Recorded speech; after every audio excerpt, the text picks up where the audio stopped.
I think we can just about kick it off, can't we? Give it 15 seconds. Okay. Good afternoon, everyone. I declare the meeting open, but please don't stand at this stage. I have to read this out as under the new Code of Meeting Practice. This meeting is recorded and live streamed for public viewing via the internet in accordance with Council's Code of Meeting Practice, and with recording stored and made available to the public for later viewing. The recording is subject to copyright. Members of the public attending or speaking at this meeting will be recorded and publicly broadcast. By attending this meeting, you voluntarily consent your attendance and participation being recorded. Any part of the meeting that is held in closed session will not be live streamed.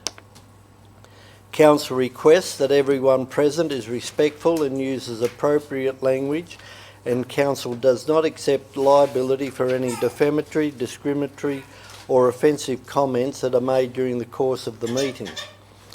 Please ensure that all electronic devices, including mobile phones, are switched to silent. Under the Code of Meeting Practice, public recordings of this meeting is prohibited without prior authorisation by Council. Council's live streaming of meetings via Facebook is designed to encourage constructive dialogue. We remind users to be digitally responsible and respect their fellow posters. We ask users to keep comments relevant and not to spam or post personal or commercially sensitive information. This includes content that may be defamatory, derogatory, offensive or discriminatory towards Council employees, councillors, other persons or organisations. Failure to follow Facebook House rules will result in comments being deleted, and if this behaviour persists, the user will be blocked. Can I ask you all to be upstanding now for the opening of the meeting? We'll commence the opening with welcome to country by acknowledgement of country by Councillor Ken Halstead. Thank you, Mr Mayor. I acknowledge the traditional custodians of this land and pay my respect to elders both past and present. I also extend that respect to all Aboriginal and Torres Strait Islanders present here today. Thank you, Councillor Halstead, and I'll ask opening prayer by Pastor Donna Jensen, Connect Church, Bosvale. Welcome. Good afternoon, everyone. I've got a reading from Proverbs 15, verses 22 to 23. Your plans will fall apart right in front of you if you fail to get good advice. But if you first seek out multiple counsellors, you'll watch your plans succeed. Everyone enjoys giving great advice, but how delightful is it to say the right thing at the right time? So I'm just going to pray for you. Dear Lord, we just bring this meeting to you. I pray for each of the councillors and the council workers, and I pray that their decisions are based on wise and sound advice. Thank you, Jesus. In your name I pray. Amen. Amen. Thank you, Pastor Donna, and best of luck for the Giants in 12 months' time when they meet the Swans on the football field. Okay, if we go to page 1 of the business paper, request for leave of absence from Councillor Peter Nelson, and also we got a late absence for apologies, Councillor Larry Whipper. Would some move Councillor McLaughlin, seconded? No, I don't think there's any. I'm happy to move it as it was. Move the apologies of Councillors Nelson and Whipper be accepted. Seconded, Councillor Turland. Any discussion? Put it. All in favour? Aye. Against? Carried. Adoption of previous minutes. Somebody like to move Councillor Turland, the bit that were held on the 25th of September 2019. Seconded, Councillor McLaughlin. Any discussion? Put the minutes. All in favour? Against? Carried. There is no mayoral minute, and we have no public forum. Declarations of interest. Sorry? Oh, declarations of interest. Thank you, Madam GM. Councillor Scandrick. Mr Mayor, I declare an interest in matter 9.1 on page 2, which is 12 Solomon Street, Renwick. My family have property in that in Renwick. I've already handed the form in. Thank you. Thank you. Is there any other declaration of interest? If there isn't, I'll be declaring a declaration of interest in relation to Chelsea Kumungi development application 12.4, control plan for Chelsea Gardens Kumungi urban release area, as I am on the JRPP committee who will be determining this. But between now and the next time, having spoken to staff today, I'll be seeking legal advice as to see whether I do actually have a pecuniary interest. But at this stage, as a precautionary measure, I will be leaving the chamber and asking Councillor Turlin to take the chair. Just to clarify, if I can, what you just mentioned, that the JRPP is approving the development control plan, not council? The JRPP is overseeing the DA. So process, but we're going through the process tonight to approve it. But then it goes to the JRPP after that? The DA, or the development control. But not the DCP? So through the chair, that's Through the correct. chair. So the development control plan is approved or determined by council, I should say.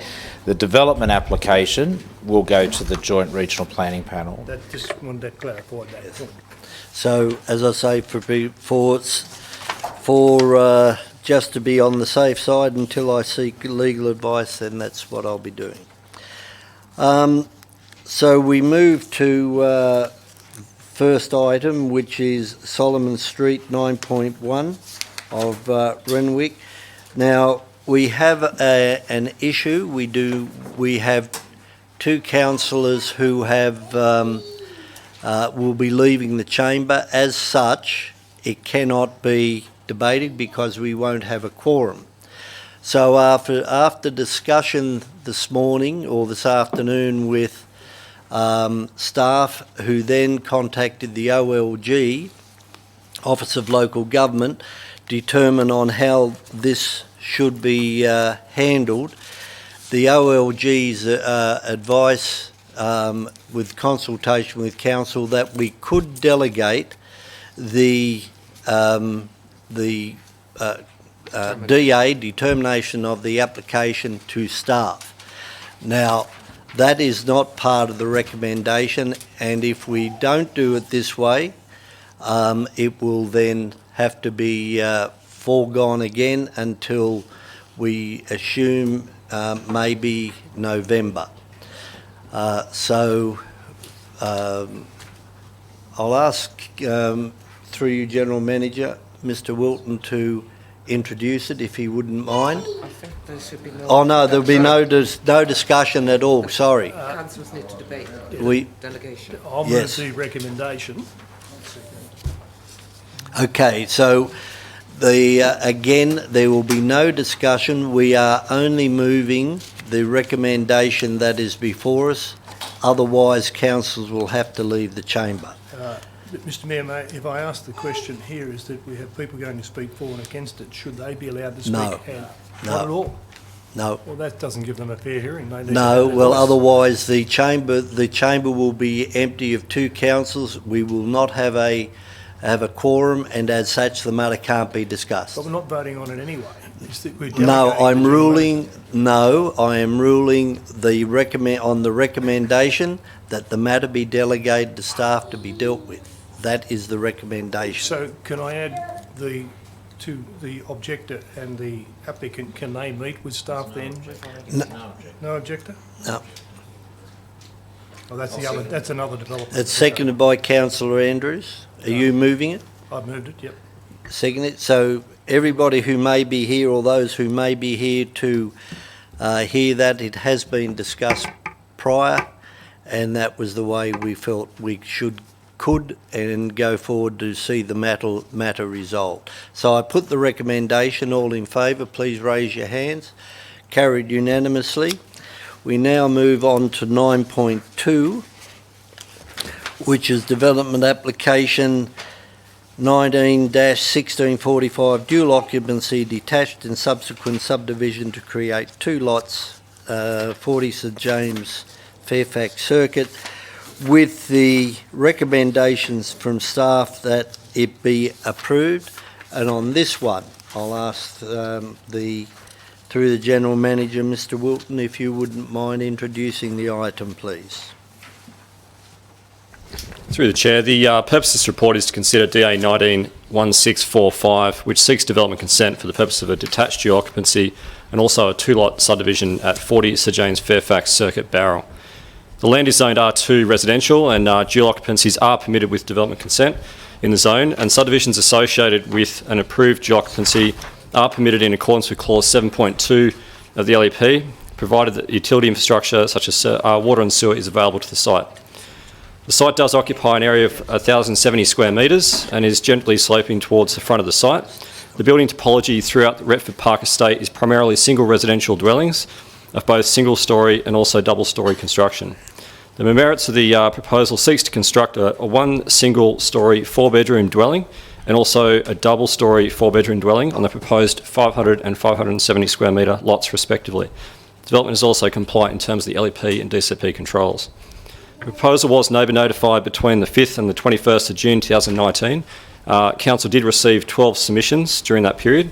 Those submissions included objections based on minimum lot sizes, non-compliances with the LEP and DCP controls, neighbourhood character and amenity, covenants and also overshadowing. Responses to those issues raised have been included on pages 47 and 48 of the report this evening. Design guidelines exist within the estate and are included within the Section 88B instrument applying to the land. The restriction requires any proposed development to submit their application to a design review panel for approval prior to lodgement with Council.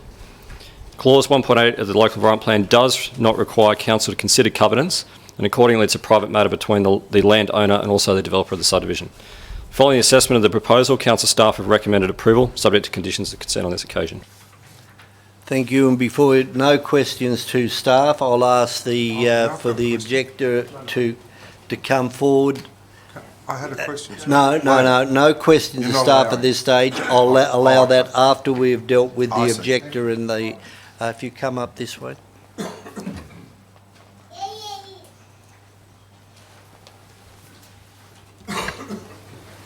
Hello. Sorry. You're Jade, nice to meet you. Thank you. Thank you very much. You've been given the rundown. 3 minutes. 3 minutes. I'll do my Okay. best to fit into that. Okay. Thank you very it's much. Over to you. Good afternoon, Mr Mayor, councillors. My name is Jade Astana and I'm here representing my fellow residents from the Retford Park estate against the subdivision. Under the LEP, the intent for approval for subdivision is to allow infill development in established urban areas. Infill development is not needed in a new estate that has not yet been fully established. The Retford Park planning agreement sets out 157 land lots only, not an additional 19 from subdivision of corner lots. We then have the design guidelines. We alone have spent over $100,000 meeting these guidelines, times that by 155 lots. That's over $15 million invested by residents just meeting design guidelines alone. We're aware that the council's view is that the guidelines are a contract between the purchaser and the developer. We argue that surely the character and look of the estate was discussed when the estate was planned. It would be a significant decision by council to ignore the importance of the guidelines of the subdivision in this subdivision and will set a dangerous precedent for future builds in our estate. Just looking at slide 3. This is the character and neighbourhood of our estate. These are corner lots in what the subdivision is looking at. These 2 dwellings passed the design panel and also section 2.11 of the DCP. Now we compare this to the proposed subdivision on slide 4, in particular unit 1. If this is built as per the design, this is what we would look at on the corner, which is a half brick wall and a brick wall. As a comparison, this is our house opposite, and this is what is directly opposite us now there. Do you think that both of those enhance the streetscape and add to like a nice facade on both of them? None of the residents here think so, and we're the ones that have to look at this development every single day of our lives. Now, in regards to section C 2.11, this is a bird's eye view of the scale of the development in comparison to the surrounding lots. Does this look like the proposed dwellings are similar in scale to the surrounding developments? Now we move on to setbacks. The front setback of new developments should be consistent with the existing streetscape. On Ginnagulla, Unit 2, the subdivision has half the setbacks of the next door neighbour. On Sir James Fairfax, they're also significantly different. I'd also like to address the objectives of C 2.4.2 that aims to ensure that the visual and acoustic privacy of adjoining dwellings are protected and that adjoining living areas are located to minimise overshadowing and overlooking. The alfresco on Unit 1 is located 3.5 metres from the boundary, right on the corner of the street. It allows for reduced privacy for both the proposed development and the surrounding homes. It would also mean increased noise for the surrounding developments. We're across the road and 3 of our 4 bedrooms face this alfresco. Finally, I would like to stress that you have the power today to make a difference. None of us can change what we've already built or what we're currently building. The applicant still has the choice to change the design and enhance our neighbourhood with their development. Thank you. Is that it? Thank you. But we appreciate your consideration. Thank you, Edward. Thank you. Thank you. Now you can sit down again. Thank you. You can sit down. Sit down. Okay. Because you might have a couple of questions Okay. from councillors. Any, Councillor McLaughlin? Thanks very much for your address. Thank you. I like the way you pointed out that you had presented your designs to, I believe it's the design and review panel. That's right. That's external to council. Yes. And yours was approved. Yes, it was. And so the understanding for all those people in Redford Park is that that was a covenant right across that Yes. area? Yeah. And that's one of the reasons why we bought as well, was we were assured that our estate would look in a certain way, that all the lots would be above 1,000 square metres. Thank you. And that's why we bought it. Thank you. Yeah. I get it. Thank you. Thank you, Councillor McLaughlin. Any other councillor? Councillor Scandrett? Mr Mayor, thank you, and thank you very much. Thank you. Could I ask, has this development to your best of your knowledge, gone to the design and review panel? And if so, what was the outcome? I believe I just heard from the design panel today that perhaps they had approached it and that the outcome was that they couldn't approve a subdivision because they wouldn't actually meet the design guidelines within that space. Thank you. No other questions? Councillor Turlin? I'm just trying to find if I can find a plan of the subdivision. It's probably not in this document, but there must be probably 30 or 40 corners where on each corner this could happen Yeah. because it complies at this point. There's in time. 19 corner lots to my knowledge. 19, is there? Yep.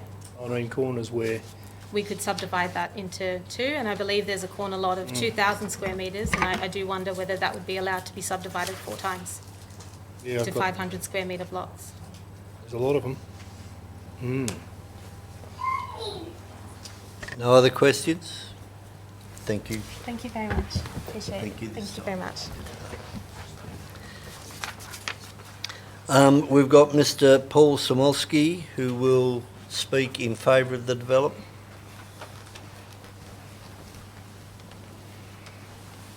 Mr Mayor, thank you for your time. Okay, your time starts now. Okay. Thank you, Mr Mayor and councillors. I am speaking in support of the development application for 40 Sir James Fairfax Drive, Bowral, in my capacity as the applicant and representative of my company who is the purchaser of the land. The proposal is for a detached dual occupancy and subsequent subdivision, being comprised of 2 dwellings, Unit 1 being a single-storey configuration and Unit 2 being a 2-storey. I fully endorse the report that has been prepared by senior council planning staff, as well as the recommendation for approval. Throughout the DA process, all requests by council for further information and design changes have been facilitated without reservation. I would also like to thank council staff for their willingness by working with me to overcome any concerns they had. As reflected in the reporting for this project, the DA adheres to all controls and guidelines in the Development Control Plan and the Local Environmental Plan. The design rationale applied has been conservative in nature, leaving substantial buffers before thresholds are reached. There is no breach of any standards or requirements regarding height, bulk and scale, floor space, setbacks, or site coverage. In fact, while there was a scope for the proposal to be larger, it only achieves a 38% floor space ratio of a permissible 50% FSR and only 41% site coverage of a maximum 50% footprint. Furthermore, the height of the two-storey dwelling as part of the proposal is nearly 2 metres lower than the adjoining dwelling next door. This is all indicative of a modest nature of the proposal. The outcome is a detached dual occupancy in the form of two smaller dwellings rather than a larger single residence. This configuration meets the objectives of the zoning and affordable housing by providing future buyers an entry-level pricing into the estate that many people generally find unaffordable. The subsequent subdivision of the DA meets the requirements as outlined in clause 7.2 of the local environmental plan, being that the land must be on a corner lot in excess of 1,000 square metres with access to reticulated water and sewer. It is worth noting that the LEP overrides any planning controls or guidelines, council imposed or otherwise. It is requested that the DA be approved in the manner submitted and as recommended in the report prepared by council planning staff for this meeting. Thank you for the opportunity to speak in support of this DA, and I welcome any questions from councillors to conclude. Thank you. Any questions from councillors? Councillor Scandrett. Mr Samolsky, the same question I asked to the opponent's rep. Has a application been made to the design and review panel by it's your company that own the land, is that correct? I'm purchasing the land. I designed it and I designed the project, and my company is the purchaser. Is to be the purchaser? Yeah. I see. Has there been an application to the design and review panel, can I ask?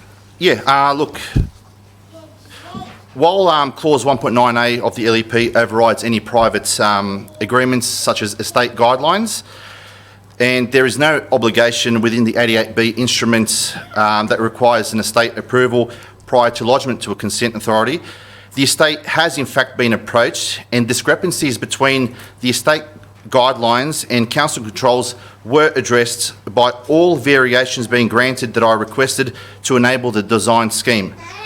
These variations also required a payment to the design panel for this to be facilitated. The estates actually advised that the property is suitable for further development as it meets the requirements for a subdivision, as outlined in clause 7.2 in my presentation. As the estate do not actually have a set of guidelines for subdivisions and dual occupancies, the estate advised that they are willing to consider the proposal upon a DA being approved for a dual occupancy and a subsequent subdivision. Right, Yeah. thank you. How long ago was that? About 6 months ago. Okay. I've got documentation. Thank you for Yeah, the current plan. Yeah, Thank yeah. you. Thank you. Any further questions from councillors? No, Yeah. no, I was just going to move a recommendation. Okay, thank you. Thank Sure. you. That's it? Okay, thank you, Mr Mayor. We've had the introduction, so if councillors have got any questions to staff?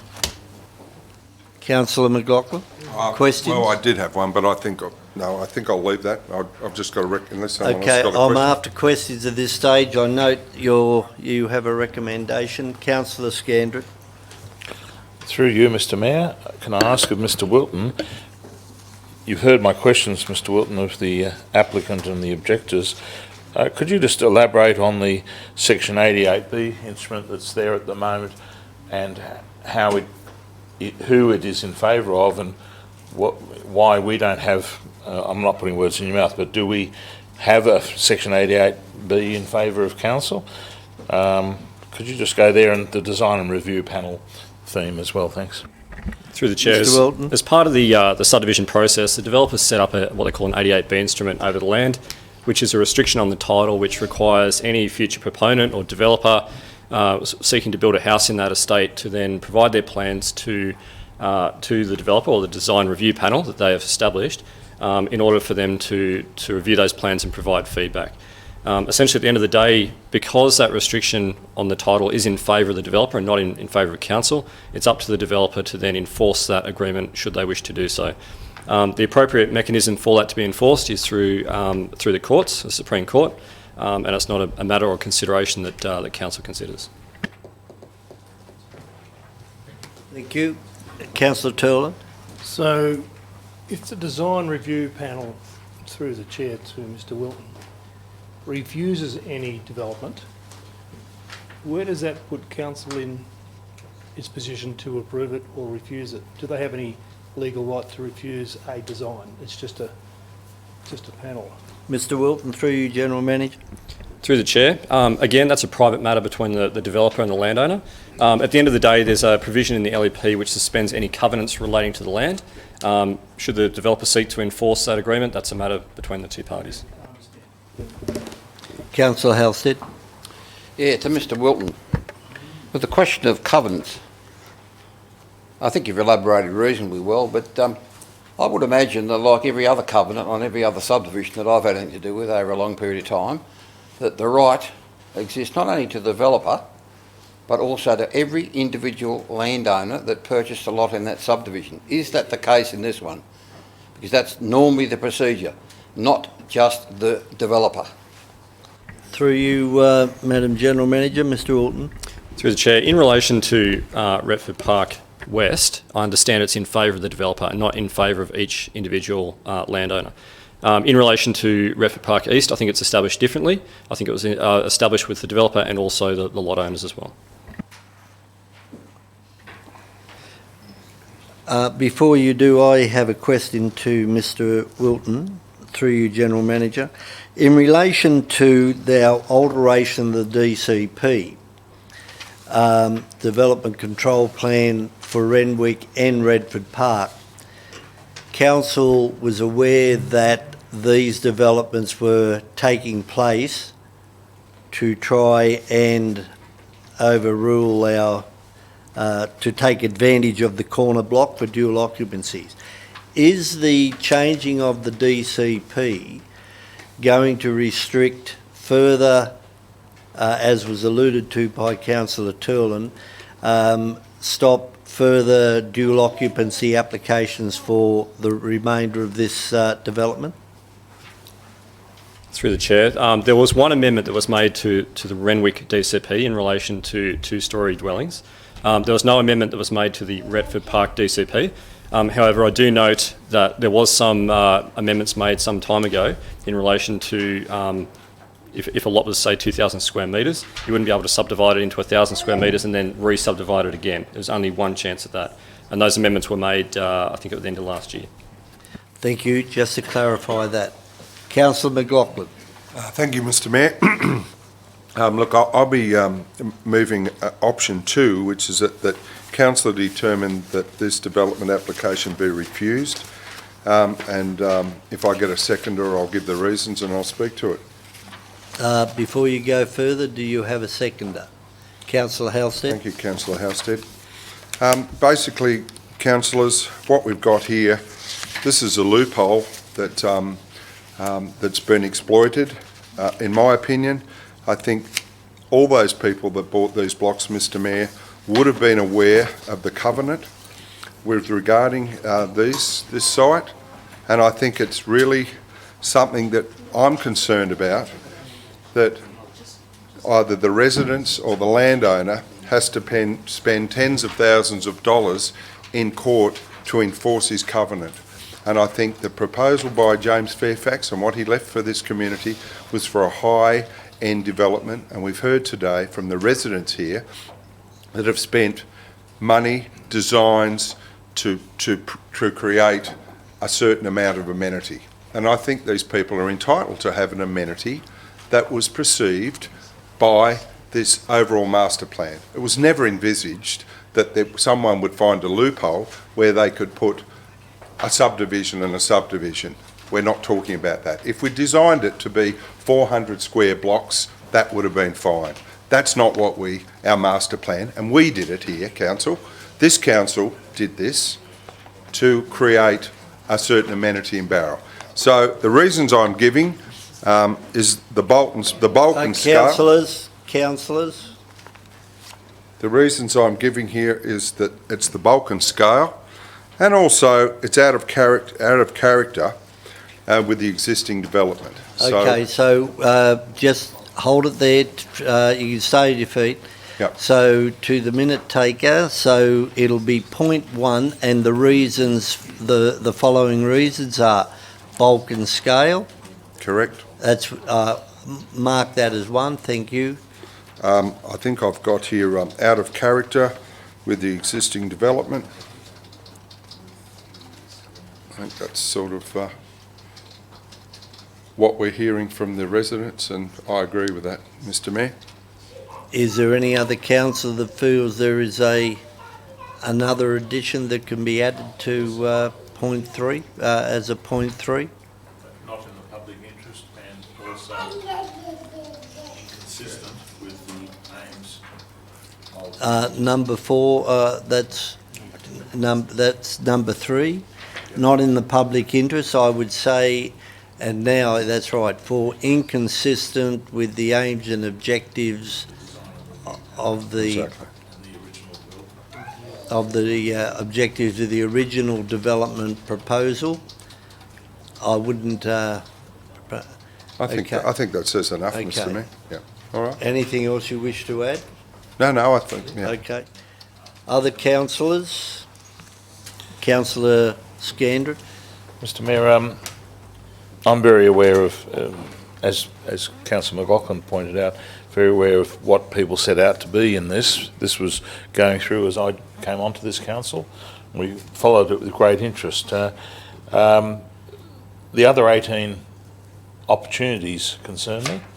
I'd be very interested to know if the staff have any suggestions in that space so we don't get to have this again. So are you posing a question to council staff that would they have any other reasons that they would see? Because otherwise I'd add something No, in there. thank you, Councillor Scandrett. Councillor Turland? I'm going to speak against that, and it's a direct negative, so I can't, but I'll flag the motion for approval later on, depending how we go. But the issue here is that it's allowed. It's allowed to be built. And if the developer had written the bylaws right that he wanted, we wouldn't be in the position where we are today. This corner block subdivision, are we concerned that it's a subdivision or 2 properties? There's 2 issues here. 2 properties that couldn't be subdivided.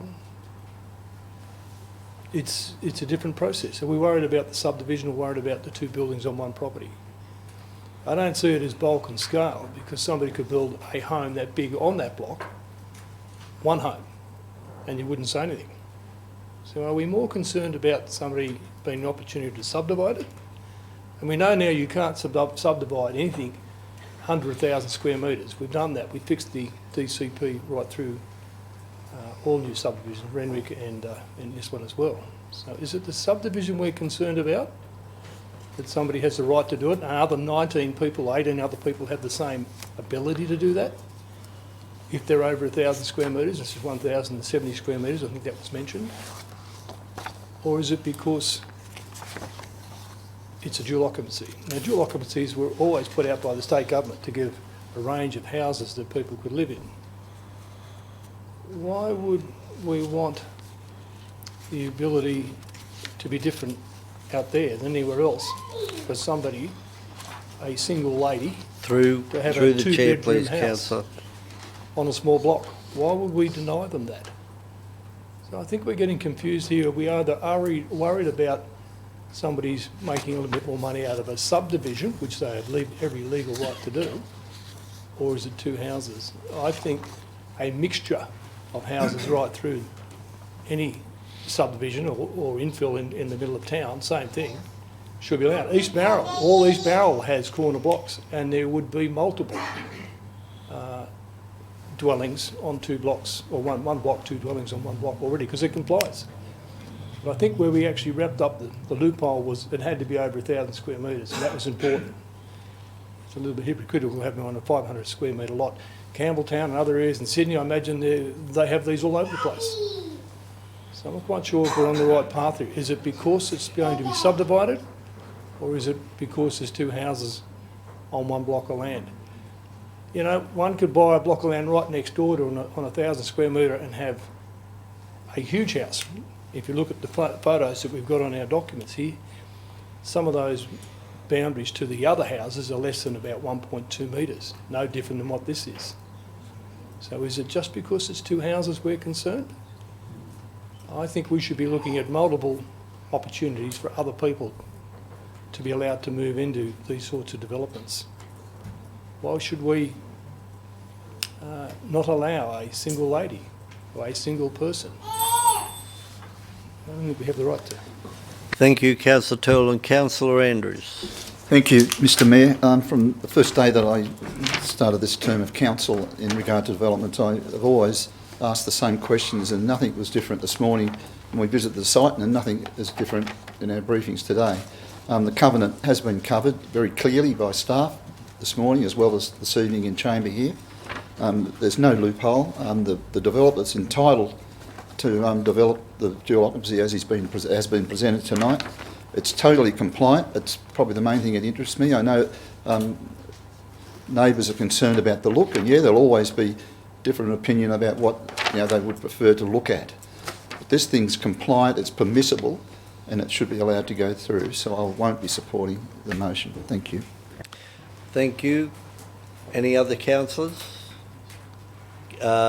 Councillor Scandrett, you've spoken. I asked a question. Asked a question. Councillor Scandrett.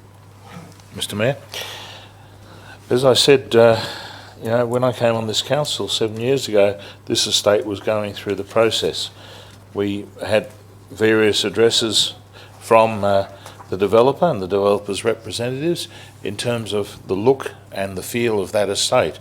It was never meant to be medium density housing. The block sizes and the like were set down with strict design guidelines. I'm certainly disappointed that the Section 88B was not registered in favour of council, because I would understand that we might not be having this debate today. But I'm very aware of the fact that those blocks sold, and they sold quickly. In fact, some have resold because of the inherent value in the design guidelines for the estate. That's my question. So, driving around there today on our inspection, consistently visible design features are apparent, consistent features in terms of finishes, in terms of the look of the estate is quite apparent. And I recognise what Councillor Andrews is saying. Yes, technically this does tick the boxes, but does that mean it's right? No, it doesn't in my mind. I think we're here to represent the original intent of the developer. I'm not taking particular sides one or the other with the residents or the current applicant. I'm saying that the original look, like East Barrel, as you mentioned, Mr Mayor, East Barrel was set out to be a certain type of development. It is. We talked about that in the car today. Driving around East Barrel, it's now completely grown and vegetation. It's a sort of a established district, and it's very pleasant. People go around there, particularly in autumn. I think we talked about some streets there that are particularly well planted, and that's what the future of this estate's going to be. So I am concerned. I don't discount the applicant's application. Technically, by the staff report, it does have complying elements to it, but in terms of the overall views of people and the original developer and the original intents of James Fairfax, I think this is a very important decision tonight. I wouldn't want it to come down to a casting vote, but if it does, I hope that that decision is made with that all in mind. Accordingly, I think we need to refuse this.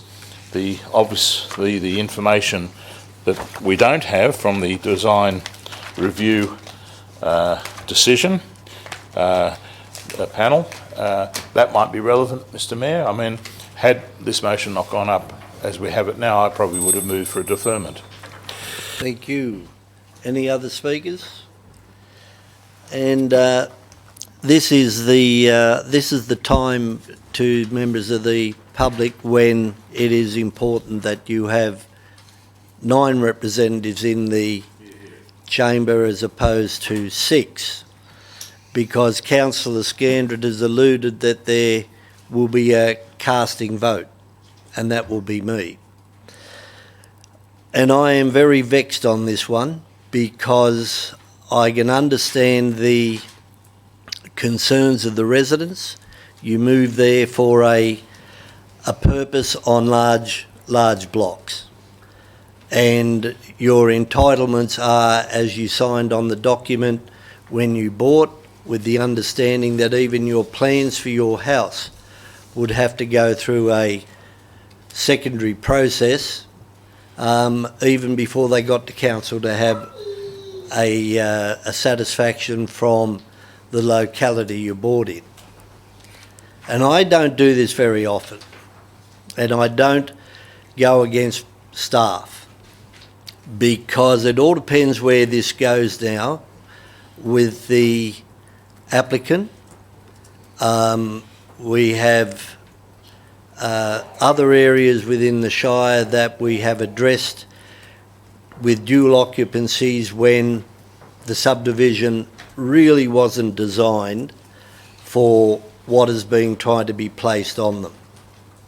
Now, if this goes to court, and I hope it doesn't, I hope the applicant, because I'll be using my casting vote to vote against the approval, I hope the applicant hears the concerns of councillors and hears the concerns of the community, because this development was not done in relation to subdivisions within that amenity. And the spirit of the subdivision, I believe, should be upheld in relation to the purchase of that property. And to buy a property with the aim of subdividing it because it is permissible, yes, there is 2 things. There is what is legal and what is in the spirit.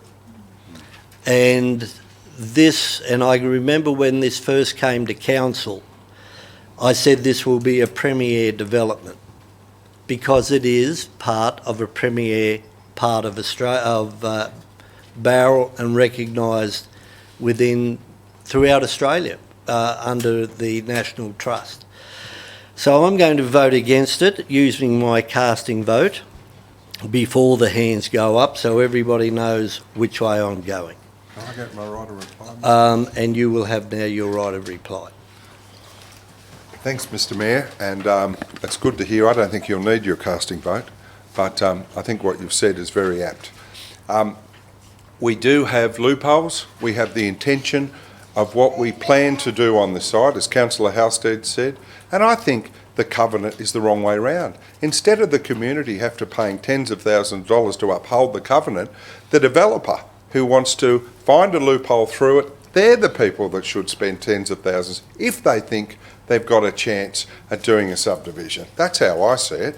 We all know that these people, and even the developer, knew exactly when they bought this land what the covenant said.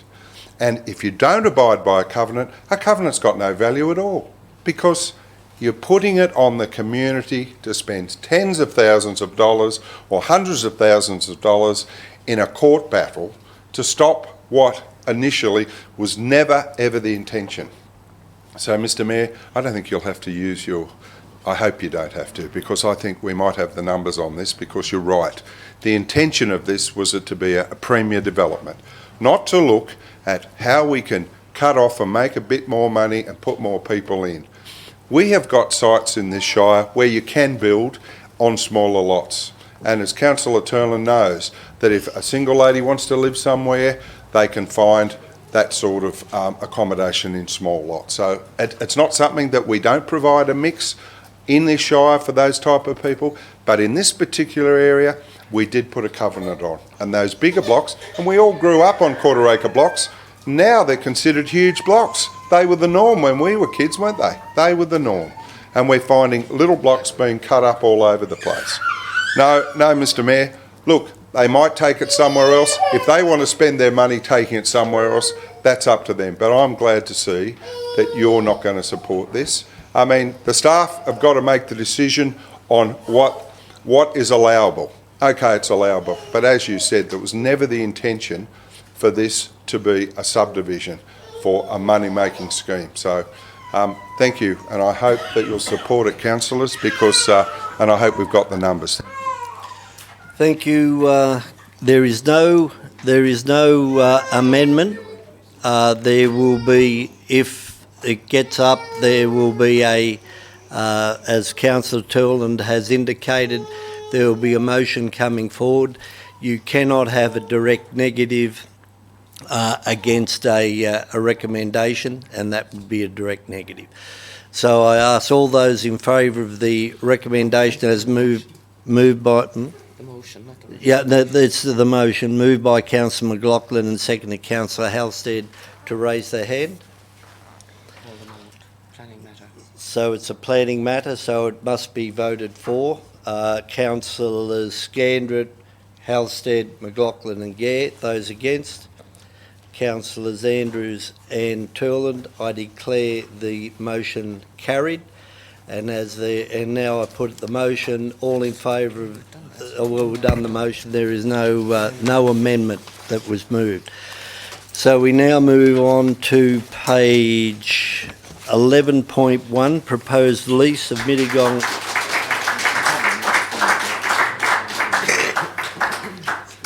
proposed lease to Mittagong RSL Club Limited, area of Close Road, Rainbow Street, Mittagong. Happy to move that, Mr Mayor.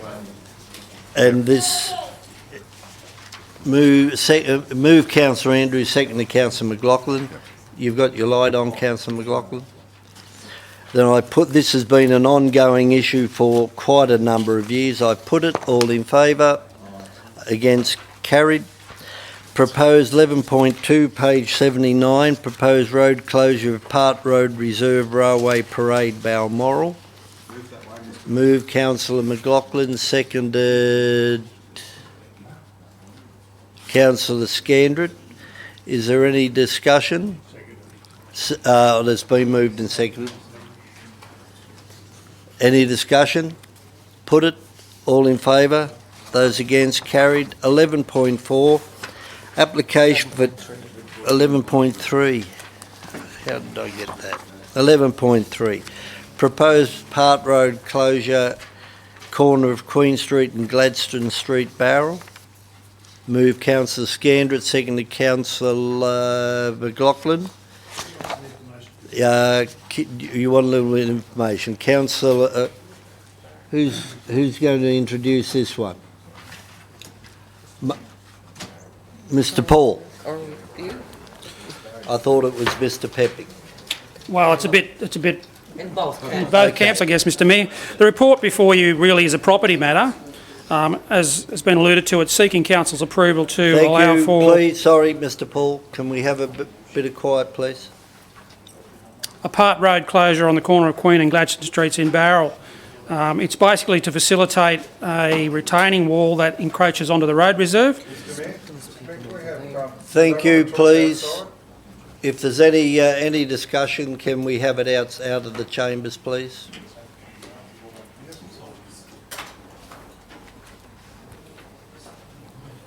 Mr. Paul.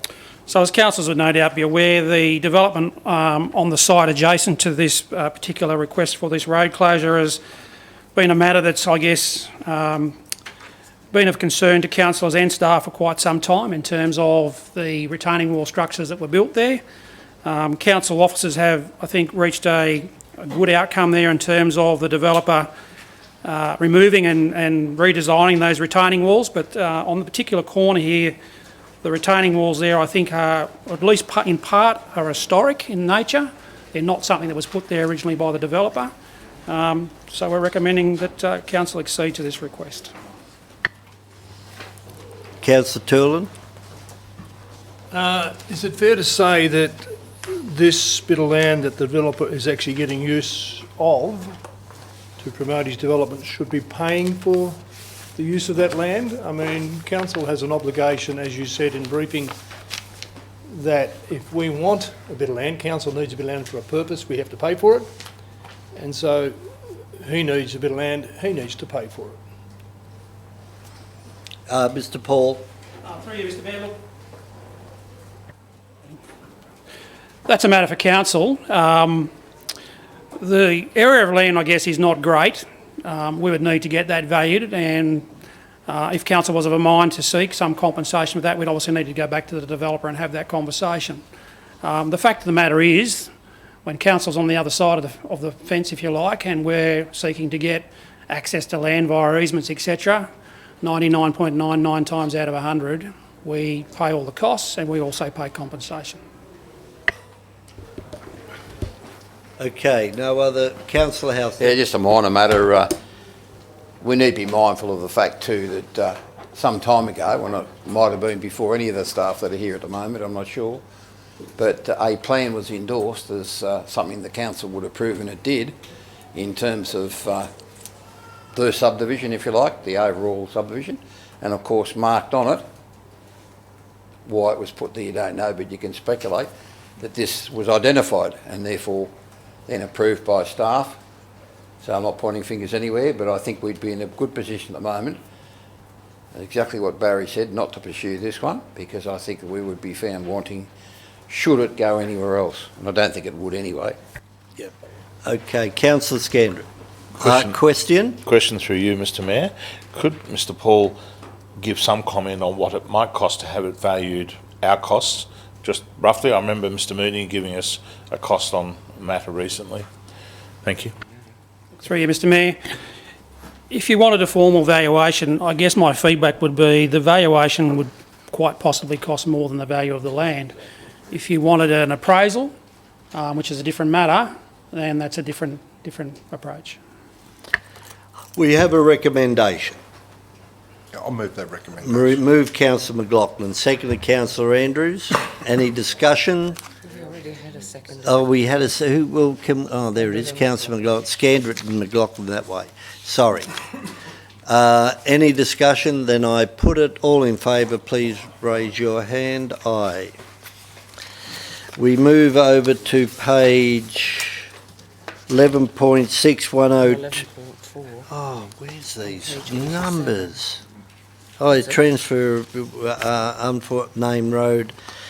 Unnamed Crown Road located off Hoddle Street, Robertson. I was one head. We'll try it this time. Councillor McLaughlin, seconded. Councillor Halstead. Any discussion? Put it. All in favour. Against? Carried. 11.5, draft report on the review of Whites Creek floodplain risk management study and plan. Mr Mayor, I'd like to move the recommendation with an additional comment. Move with an additional... it's up there now. It's already there. That's been put up from the information session. Seconded? Seconded Councillor McLaughlin. So this has been going on for a long time, but the addition is that affected landowners be advised of this study for a period of 60 days. Any Councillor Scandrett? I've got a question before you go into debate. Question, Councillor Turlin. So the flood study that we have here at the moment, does that improve the flooding at the railway bridge in Argyle Street? What mitigation have we taken into account for mitigating? Through you to Ms. We'll take it on notice. Take it on notice. Well, the question is, because I don't believe any mitigation has happened. All it's saying, this is the flood plan, this is the height and scale and everything else, but we have no other detention systems in place to actually reduce the amount of flooding. The reason I'm asking this question, it's most important, is because there's an opportunity, I believe, somewhere in Seamans Creek or the near Whites Creek where it goes around through the golf course, that council could do a detention system to slow the water down, because you can't take Kumunji Chelsea Gardens as stopping. It's got to be a natural, what they call a NOBI effect, mutual benefit effect. It's water quality plus volume. But there's an opportunity there to help the main street from going under. I don't think we've dealt with that. No, well, this, we haven't. No. This is just the findings of the page 100. If you go to...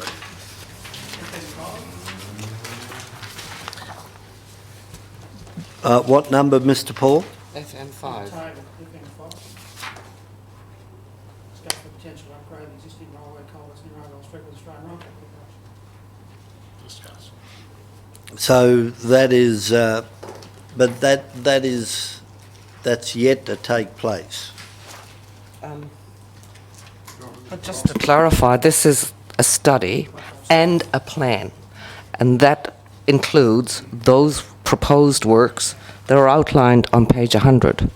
So those are the things that are going on exhibition. Okay, let me clarify something. I've only just received this paper today because I didn't get it in my book. So I've only trying to catch up on what you guys have had now for 5 days, because I never got it. Okay, clarification, Councillor Scandrett.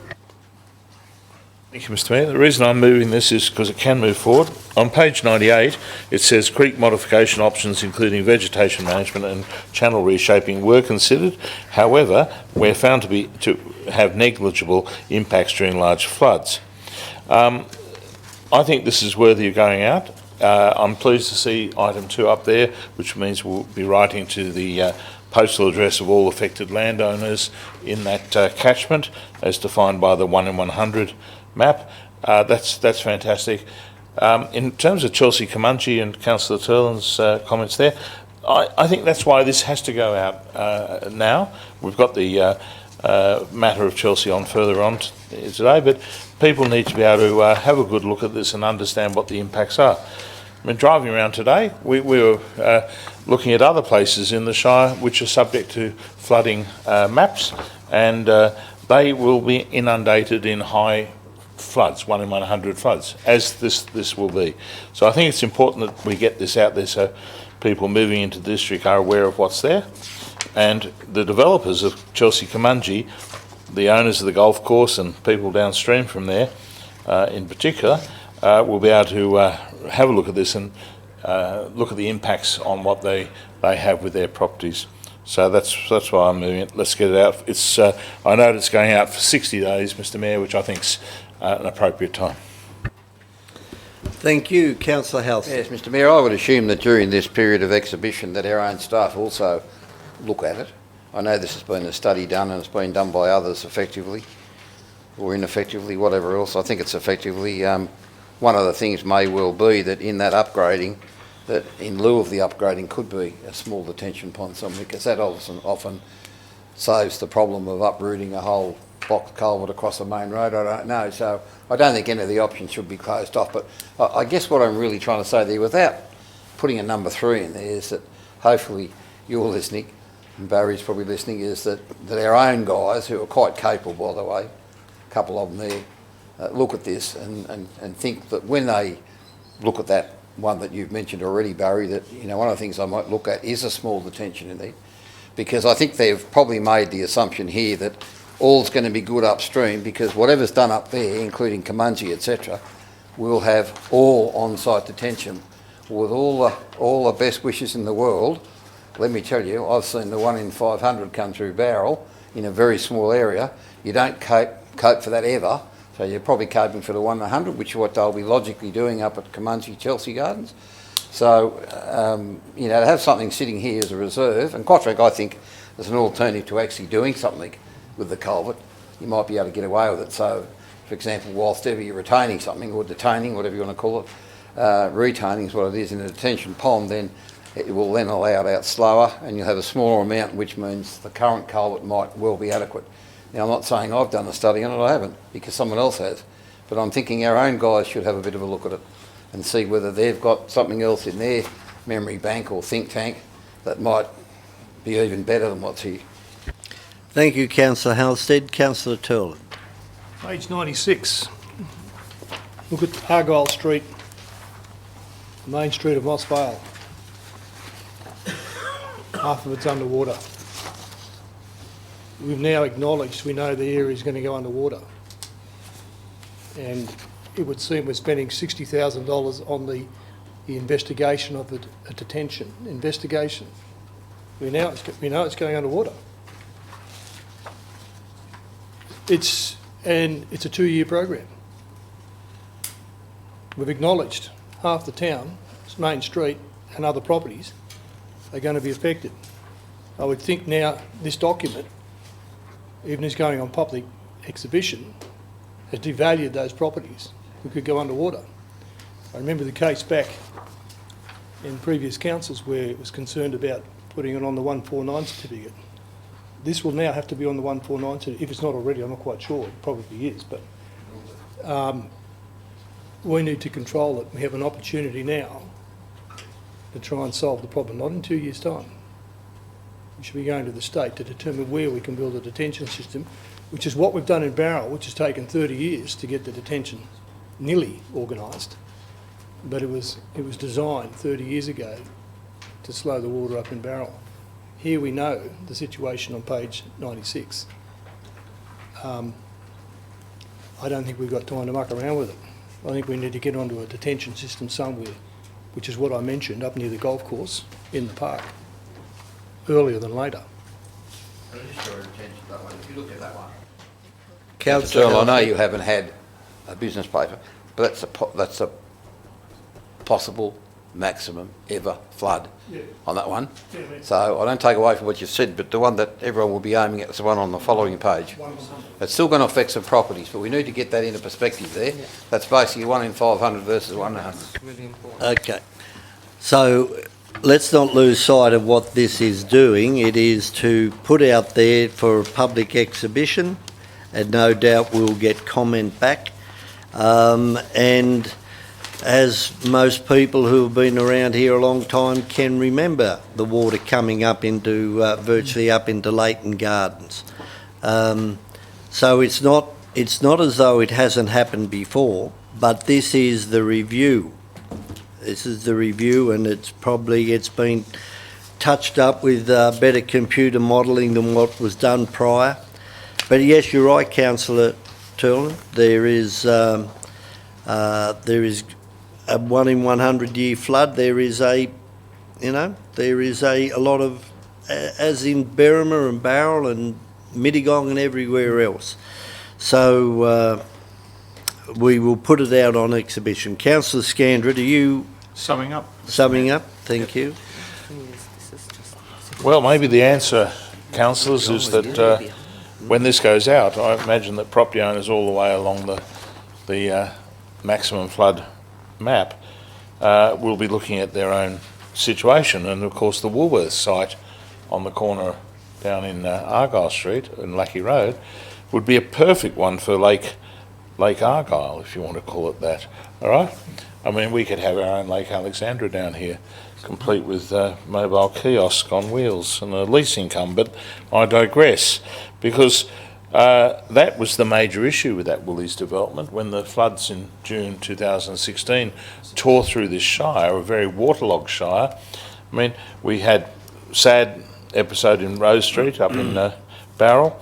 We had massive flooding in parts of Barrel, as Councillor Halstead has pointed out, Mittagong Road.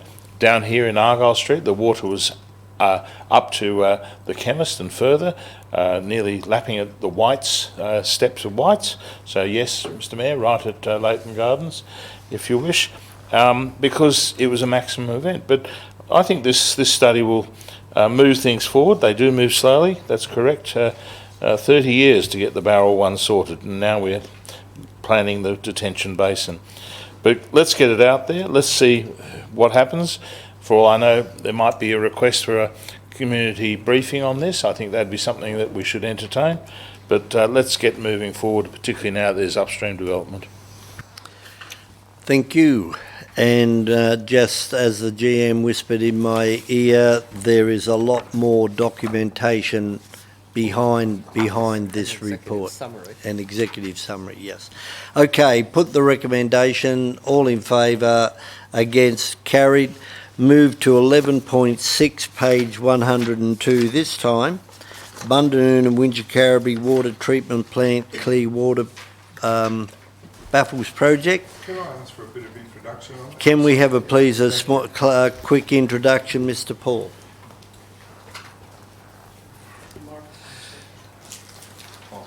Who's got it on?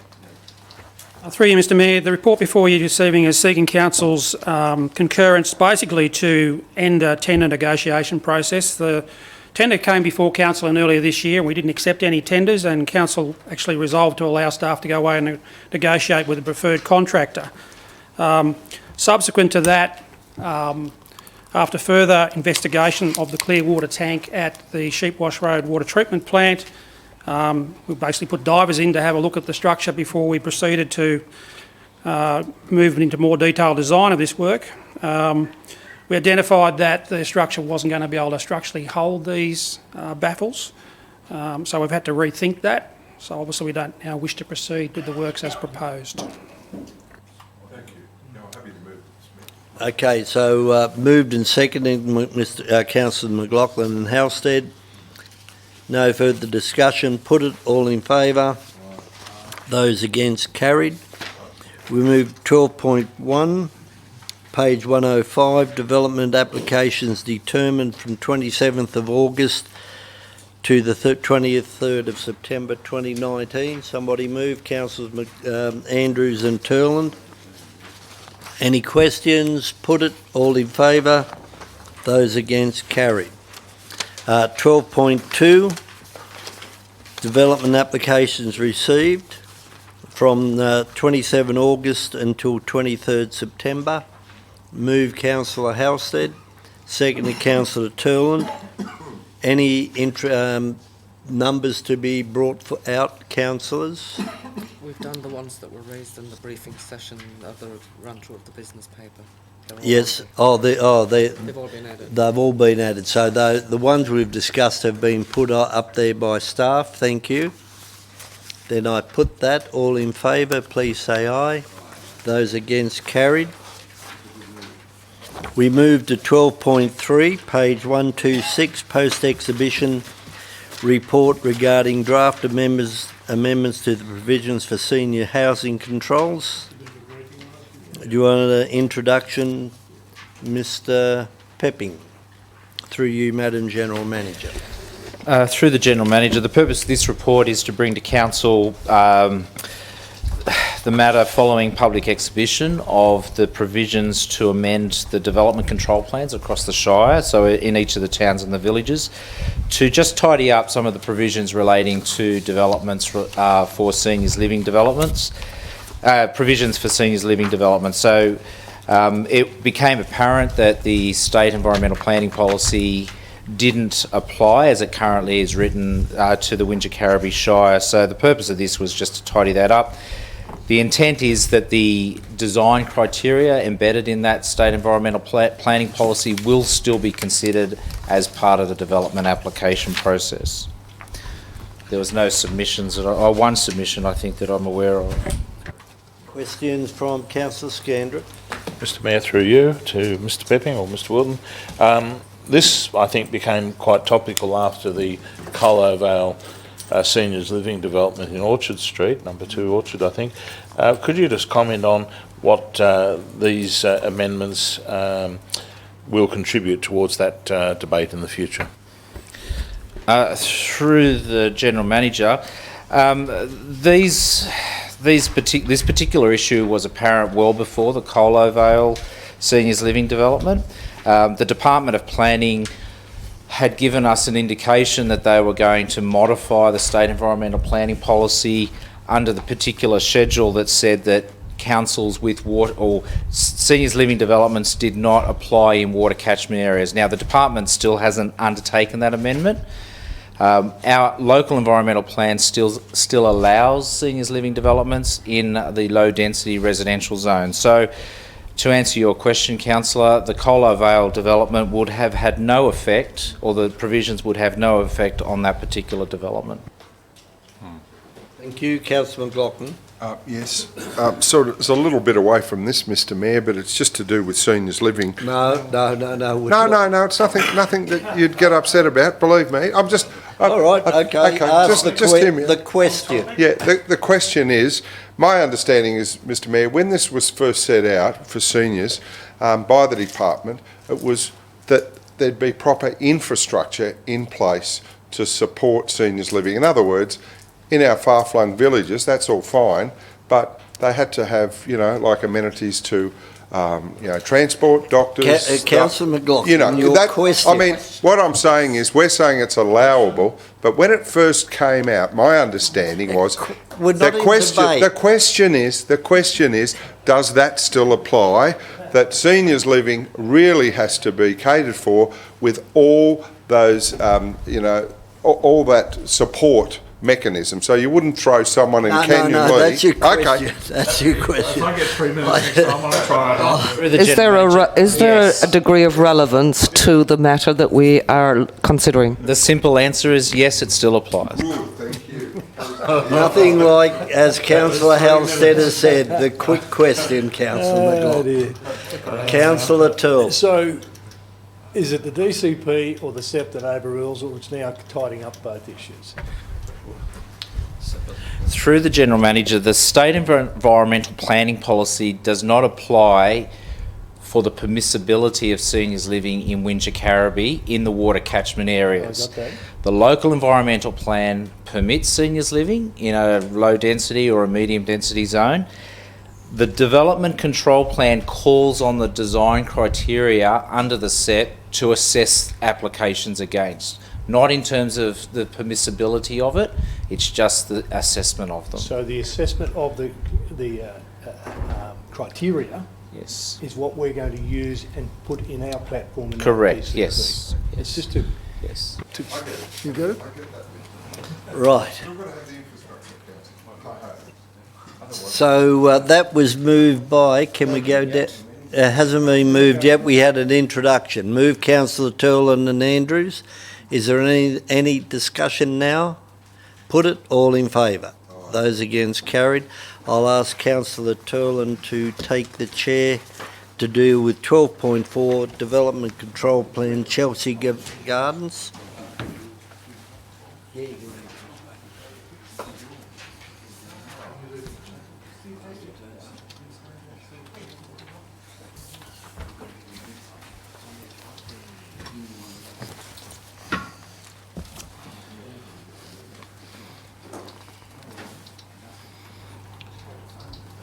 .4, page 132.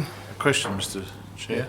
It's all right. Questions to the staff. The staff want to introduce it first? Sure, and okay, I'll let them introduce them. Introduce it first and then you can ask questions. Through the Chair, the purpose of this report is to consider the outcomes of the final adoption of the Chelsea Gardens Kumungi Urban Release Area Development Control Plan. Councillors recall that the draft DCP guideline was considered and later adopted at the ordinary meeting of the 8th of May 2019, where it was resolved to publicly exhibit the document for a period of 56 days and the future report be brought back to Council for final adoption once the public exhibition concluded. This report seeks to comply with that standing resolution of Council. The draft DCP is divided into 4 separate sections outlining controls for the proposed subdivision of the super lots, controls relating to the village centre, private domain, along with establishing the vision and the more broader desired character outcomes for the site. Public exhibition of the draft document took place between May and also July 2019 and was featured in the local press, corporate e-newsletters and also a catchment of over 4,000 registered people. An information session was also held by council staff on the 2nd of July 2019 with adjoining residents. During the exhibition period, council received 28 submissions detailing various issues relating to minimum lot sizes, public infrastructure requirements, traffic access and egress, neighbourhood and residential character, and also housing topology and mix. From those submissions, there were 2 pertinent issues that required additional clauses to be placed in the DCP, which included a new section on the urban and rural interface, and also the interface between residential and also the golf course. The intent of those clauses was to ensure that the proposed subdivision does not unfairly impact on the adjoining rural land uses and also the recreational uses. Following consideration of these submissions received and also amendments to the draft DCP controls, council staff have recommended adoption of the final DCP document. Councillor Scandal, question. Thank you, Mr Deputy Mayor. I'm sorry, and I'm not having a go at you, but you are staying as Deputy Mayor, am I correct? Have you got in a that? question or not? No. Have you got a question? Thank you, yes I do. You can sit down otherwise if you don't. In the case of right to farm, so I was just correcting myself. Anyway, I've had questions through you, Mr Deputy Mayor. The public are asking about the right to farm policy that is out there. I think it's a DPI policy, relates to interface between urban and rural, which you touched on in your introduction. Could I ask about that in terms of your assessment? Has that policy been something that council staff have looked at or are aware of? Through the Chair, that was a consideration as part of this draft document. At the end of the day, there's a new section 2.4.1 which was included in the draft document, which deals with that interface and provides for screening and also for amenity concerns. And is there setbacks involved in that? No, you've had your one question. Sit down, please. If you could answer that. Sit down, please. Any other questions? Who would like to move that recommendation, please? You got a question or not? I was just going to, just one of the things in this, if I can point out through you, Mr Deputy Mayor, with regard to the DCP, I believe the street widths and things that we all looked at and we brought up in a previous have all been addressed. Yeah. That has been. Thank you. Oh, I'm happy to move the recommendation. Second it. Councillor Andrews. Debate? No debate? All in favour, please raise your hand. Unanimous. If you can bring in Mr Mayor, please.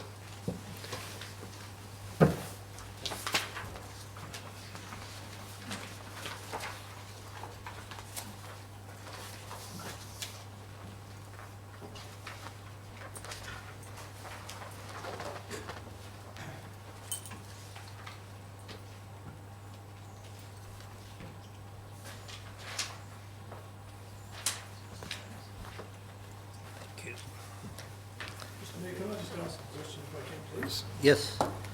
Has any councillor made a written objection in relation to Kamunji Chelsea Gardens? Or their family members? Well, it'd be easy to ask a councillor. Has any councillors made a written objection to Chelsea Gardens? Or family? Or If family? you're asking me, are you asking me? I'm not asking anybody, I'm asking all councillors. When are you talking about? Any time. It's all right, you don't have to answer it if you don't wish. I see where you're going. No. I'll answer this. Councillor Scandrett? Mr Mayor, I'm not aware of the timeframe in this, but certainly before I came on council, I certainly was opposed to this as such, but I've participated in the discussion since. So in the answer to your question, Mr Deputy Mayor, the answer is yes, I did object to it prior to coming on council. I still have concerns about it, as you know. Thank you. And I made comment prior that I would be seeking legal advice whether I could stay in the chamber. I can't. I have worked it through myself. The guidelines on the JRPP state that if you have voted on a DA in the chamber, then you have taken a position, and as such you can't vote or be part of the JRPP deliberations. And that is the reason.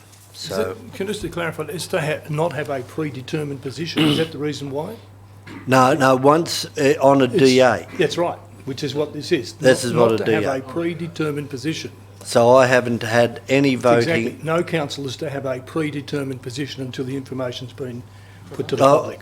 Yes, well, that is in the rules of code of meeting practice. That's part of it. And Mr Mayor, I'm not going to have any more. No, I'm going to ask for qualification on this. Thank you. And that is that when a councillor stands for election and has policies or positions in that, that's entirely reasonable within the code of meeting practice. I'm not going there. I am not going there. That is opening up something that is not on the business paper as such. So that is a statement that you have made, and I'll leave it at there. Meeting practice can't apply before a councillor is appointed. So elected. can we please move on to the business paper? And as far as I'm aware, it is 12.5, Introduction. draft Quick bonds policy. I think people need to know why we're doing it. Okay, Councillor McLaughlin's asked for an introduction. Mr. Wilton. Through the Chair, the purpose of this report is to consider a new policy position that establishes clear guidelines for the acceptance of varying types of financial bonds as security from parties other than council for certain types of works on public land, and also private land where such works will become a donated asset to the council. The policy outlines council's requirements for the lodgement of bonds and guarantees associated with development consents and where public infrastructure works are undertaken by parties other than the council. The document provides for 4 types of varying bonds scenarios, including incomplete works, defects and liabilities bonds, damages bonds, and also rolling developer bonds, which will ensure that council has a consistent approach with respect to acceptance and also the associated bond amounts. So in accordance with the Local Government Act, if adopted, the policy will be placed on public exhibition for 28 days, and any submissions will be reported back to full council for adoption. Thank you. So move Councillor Scandrett and seconded Councillor McLaughlin. Any discussion? Put it. Can I ask that that your lights have turned on when there is obviously a time frame? Otherwise, I look at the put it and then I find that a light's gone on. So I put the recommendation. All in favour? Against? Carried. 12.6, register of returns disclosing interest of councillors and designated persons. Move Councillor Scandrett, seconded Councillor Andrews. Any discussion? Then I put it. All in favour?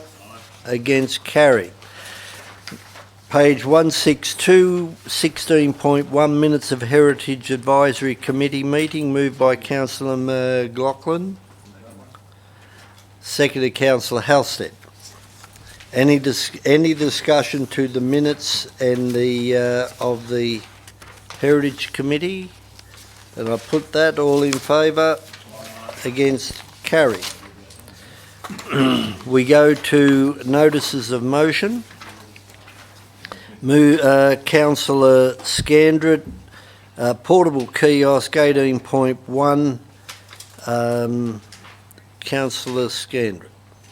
Now, before you, do you have a seconder for your motion? I'm going to read the motion. No, you are not going to read the motion. You are going to follow meeting procedure, and that is you have a motion, and I am asking that do you have a seconder?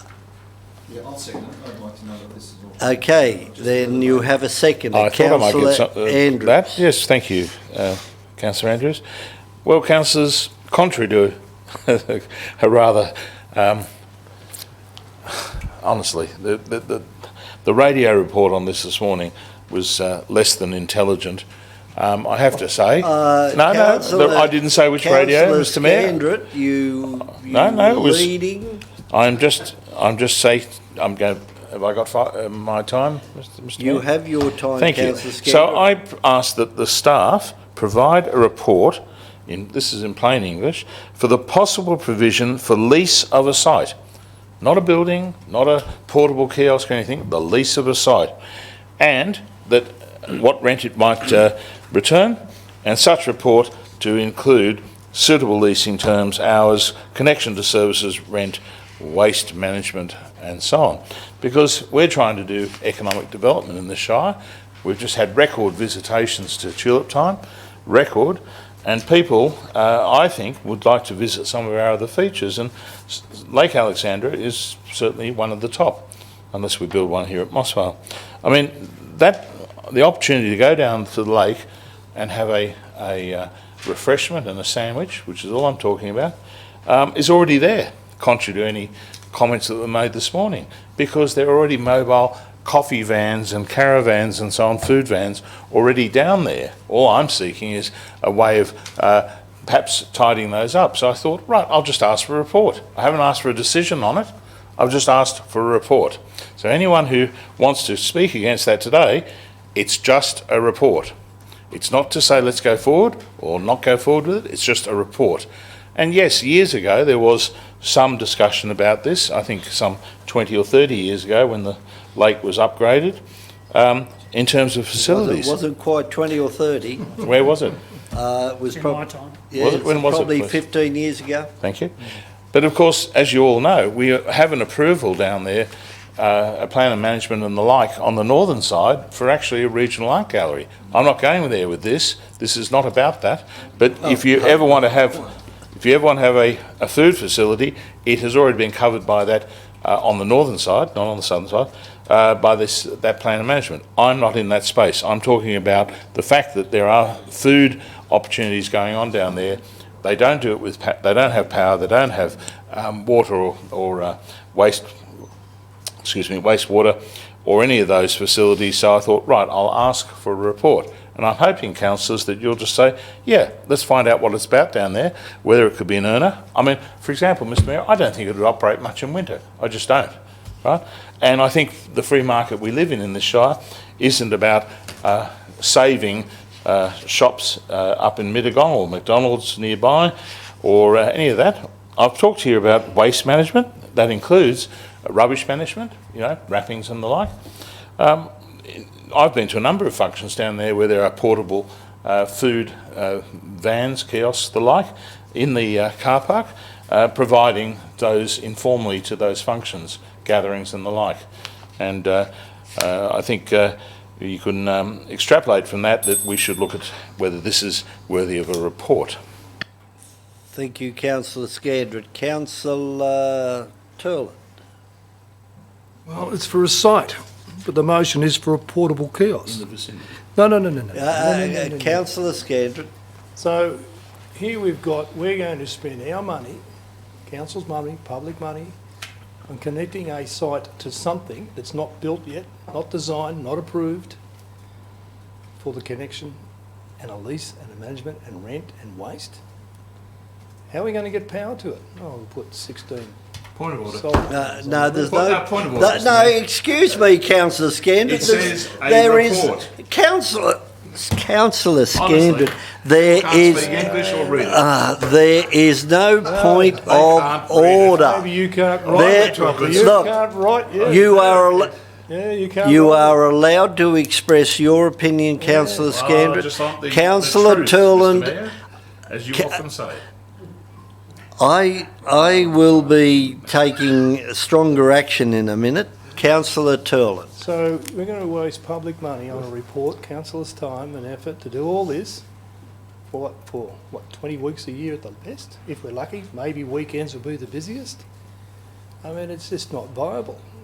And the rent on it would be $5 a week. It's not going to happen. You have the mobile kiosks come in on a van and they drive in, they drive out on demand. They see when the peak period times are. Or if you have a function there, you can actually employ that van to go there and do what you need. But we're going to waste public money on a report and then the potential of the connection of something we don't even know what we're connecting to.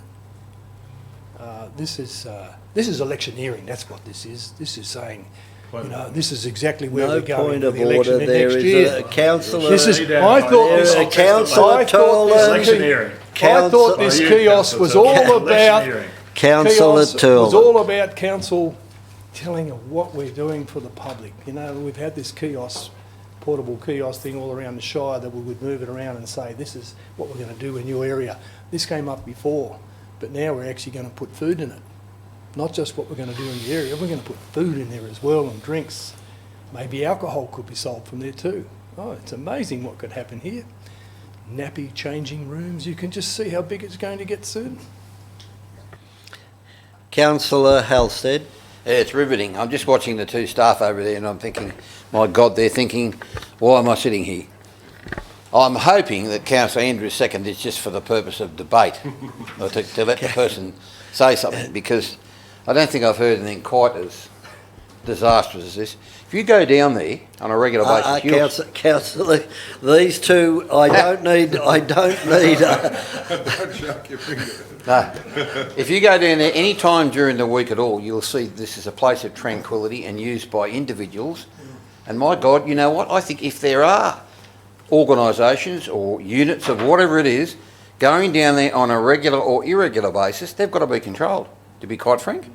You know, now I won't go along with this because I can tell you now I've been inundated today. So it must have been the radio program you're talking about, not too sure, but I'm thinking, where did this come from? Not even knowing this was what it was probably connected to. But I don't think I've heard anything quite as silly as this, because you wouldn't want to lease a particular spot. What you've got now is a very desirable passive use of a very nice open space area, whichever way you want to put it. And I would think anybody I know that goes there, it's not a lot, but it's probably more than a handful in this case. It's probably 50, 60 people I know there go regularly. I think they'd be, I haven't asked them, but I must do that.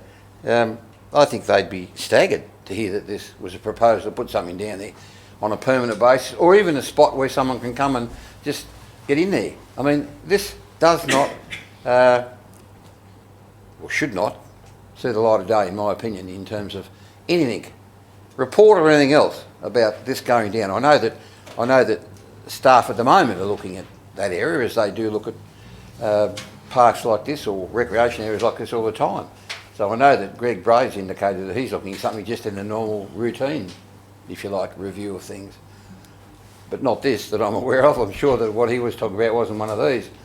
But, you know, I couldn't support that. Quite frank, I think we would spoil something that at the moment is a jewel in the crown, if you like, in that area. I put that alongside, and reluctantly, it's not as good as Mittagong Pearl. I like that one. That is definitely a crown and a jewel. But no, this should not be. Thank you, Councillor Halstead. Councillor McLaughlin. Yes, look, my understanding, Mr Mayor, is that council already actually licenses vendors of should, and I'm sure they do, because I remember being in this place where we debated it many years ago when people were selling food out of vans and what have you, and we see coffee vans going around. So, look, I'm not against a report or what have you, but I don't know if it's really warranted, but, not really against it. But as Councillor Turlin says, we already have, we have people that do, barbecues, whether that be the Lions or the, one of those clubs that can do functions, and they often do them in, Corbett Plaza or what have you. And I'd like to think they're the sort of things that are for charitable things rather than, but, obviously there's going to be, the coffee vans that can go down there, and I'm sure that there's no restriction on them doing that. If there was a need, they'd go there. And you see them all over the place, and with a little sandwich van or something like that. And I think we regulate that now. I'd imagine we do, because people selling food have to be regulated. So that's the understanding I've got. So I would imagine that this really is a little bit of a red herring, I think. Thank you. Okay. Thank you. And before you write a reply, I won't be supporting it. Your intent is obviously very honourable, Councillor Scandrett, but private enterprise normally is the one who takes the lead, and it is normally a request from private enterprise to consider allowing or giving permission for a business to open up. Councillor McLaughlin's right. Supply and demand. If the coffee on wheels can't get a sale, they'll pack up and go somewhere else, and they are legally entitled and permitted to do so. But as for council doing a case study to determine whether there is the costings and everything else, no, can't support it. And red herring, I have my other thoughts on it, but it does keep the name alive, I suppose, and that's what it's all about, I think, at this stage. So, yep, good on you for your lateral thinking, but I can't support it. Councillor Turland? No, I spoke against it, now I'm speaking in favour of it. Oh, I think the geese and the ducks need feeding, it's the biggest customers. Okay, you can't, no, not on this. Now, look, I didn't realise, Councillor, you were late. So, Councillor Andrews, you can sum up and Thank you, Mr Mayor, and for the benefit to Councillor Halstead, I wasn't aware of this. Every other councillor seems to be. And I showed some interest, and I just wanted to know what it was all about. Certainly, look, there's 100% merit. And I spent probably more time than most of you, or possibly more time than any of you, at the lake, and it does get very well populated, in particular with parents and kids that don't go down there to picnic. We should encourage, as Councillor McLaughlin has suggested, these vendors, coffee vans or whatever you like with ice creams and that. And I would think if there was a business there, they'd be there anyway, without encouragement. So to have someone down there, trading their wares in the middle of summer, I think it's got merit. But as far as us, that's up to the private enterprise to come up with something like this. So I won't support it, but good. Thank you, Councillor Scandrett. Thank you, Mr Mayor. The reason I actually put this up, Councillor Andrews, was that I understand that our rangers turned a portable coffee van, kiosk if you wish, away from a public location in the Shire a while ago, and they had to find other accommodation. They were parking in a council car park, and it took licence van and all the rest. Look, regularly there's coffee vans and so on down here, but they don't have access to services. I haven't been approached by any one or any company or anything. I just thought I'd test the water in terms of getting power to a site and so on. Near the car park in the corner there or somewhere there, something for the staff to determine. And why? Because exactly as Councillor Andrews just talked about, there are lots of people going through there for the better months of the year.